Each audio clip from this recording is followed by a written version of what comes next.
ating 2-in-1 smart trike at bike. So, this already clean and sanitized. So, gagamitin na lang po ito. So, ito po yung details po niya, 1 by 1. Hindi po ito kinakalawang ha. Maganda po yung kanyang condition. So, ito po yung setup niya kapag pang around 10 months old. Kapag stable na nakakaupo si baby. May Okay? apakan, di ba? So, ito siya. Setup mo natin for 10 months old. Yung tapakan niya kapag hindi pa siya marunong mag-pedal. So, dito sa ilalim, meron siyang arrow dito. Tapos, baba niyo siya. And then, baba niyo po ito. Pinaka-step board niya. Ayan, okay? So, yan yung kanyang 10 months old. And then, kapag toddler na si baby, mga around 1.5 to 2 years old, basta marunong siya mag-pedal, so, pwede nyo nang tanggal, iangat po ito. Ayan.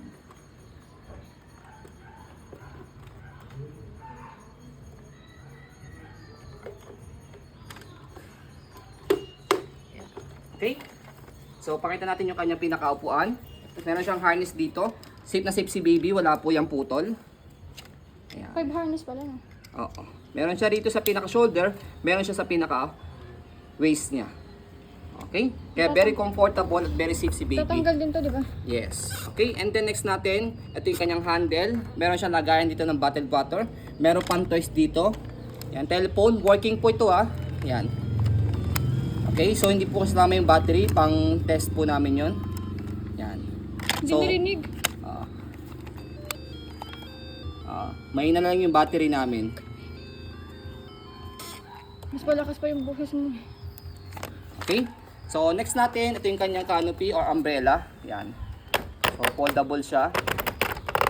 Ayan. Wala tanggal to. Ang ganda pala ni pag wala, darling. So, kapag toddler na si baby, Diyos ko. kung di na siya need ng harness, pwede nyo na pong tanggalin po ito. Yan, para bike na po siya mismo. Pati ito. And then, pwede na rin po tanggalin po itong pinaka, tawag dito, handle niya. Okay? And then, meron siyang lagayan dito ng mga toys. Ayan. And then, by the way, itong pinaka-handle niya, adjustable po ito hanggang 4 position po. Ito po yung pinakamataas niya. Kumbaga, pwede sa mga big parents. Ito po yung pinakamataas. Sa pag-adjust po sa kanya, dito lang. Press nyo lang po ito. Pull down. So, ito po yung sumunod. Ayan. Press lang natin ang pinakamaba niya. Yan. Para makita nyo muna. 1, 2, 3, 4. Okay? Pagka pinakamababa, kung saan tutulak siya ng kapatid niya maliit. Ito. Baba. Ayan. Okay? So, maganda po yung gulong niya. Hindi po yan napupudpod. Matibay ang smart Pakita bike. mo yung kanyang details, yung body frame niya. So, bihira kami magka-stock ng ganito dahil ang kinukuha talaga namin is magandang condition. And by the way, bihira sa smart trike or sa stroller bike ang may stopper sa gulong. Yan, may stopper siya.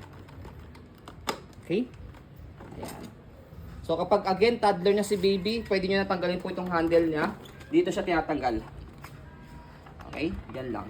Para pag marunong na siya magpedal, no need na ng support para itulak. Okay? So, pwede rin tanggalin na to. Pag toddler na, Lahat depende pwede po sa inyo. tanggalin. Oo. Ito na matitira dyan. Ayan. Pero by the way, kahit hindi na tanggalin to, para at least kung sakaling gusto niyo sa medyo mainit-init. Ayan. Depende sa size ng baby niya. Pag sobrang laki, pwede nang tanggalin. Yes. Okay? So, yan po ang ating Smart Trike 2-in-1 stroller bike and bike. So, ayan po as you can see, very details po kami sa ayon pong pag-video kasi aming shop policy, no refund, no exchange, what you see is what you get. So, ayun po, maraming salamat. Have a nice day and God bless po.